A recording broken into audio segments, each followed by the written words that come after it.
Hi, I'm Nancy Moreau. I've lived in this area most of my life, and if it wasn't for Georgian Bay General Hospital, I wouldn't be here today. In the winter of 2019, I had some surgery done on my teeth in January, and after that I started feeling unwell during February, and then more so really bad during March. I was getting so bad that I could just get up and get to the table. I couldn't even get up to make myself anything to eat, nor did I want to, really. My husband put another blanket on and he felt my skin and I was burning up. So that was not good, and I vomited a couple times, and so they called an ambulance, and I don't remember much of the trip from home to the hospital, but I remember coming into Georgian Bay General. So when I first saw her, she didn't look well at all, not from having known her for years, and so I had that background information. As I examined her, her vital signs were a bit precarious. Heart rate was quite high, her blood pressure was a little low, temperature was high. We couldn't initially find a focus of infection, so there was a lot of digging and investigation in that first few hours. First thing in the morning, they put me in ICU, and I didn't have a bad day. I don't remember much of during the day so much.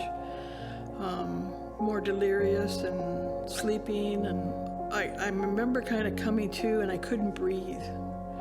And everybody came rushing in. There was a nurse called E.T. He came and sat on the bed, trying to coach me to breathe, and I just couldn't catch my breath. It was like that was it. Like, eyes closed, the whole, oh my God, I'm dying. And they were, I can remember stuff going on around me, but all I remember is seeing the white light.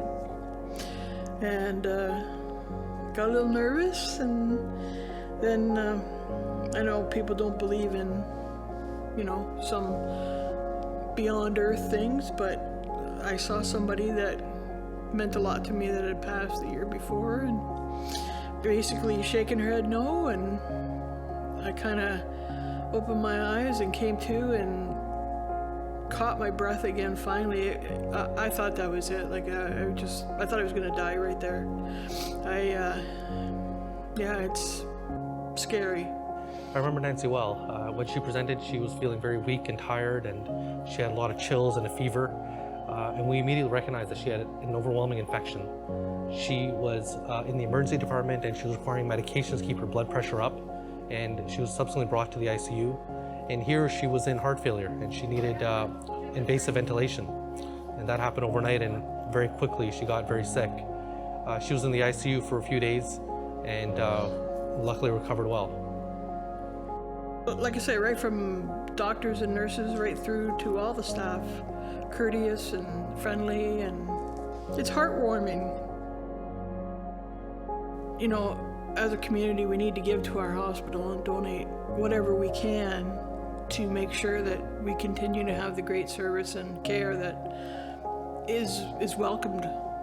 Without our community here, we wouldn't be able to do any of our work. Midland is an amazing place for volunteerism and for people donating from the community. I've always been amazed at a small town and how well they support us in our work here. We've had an outpouring of support from our community during this tough time. They have been our backbone during COVID-19, and we appreciate all the support and love they've given us.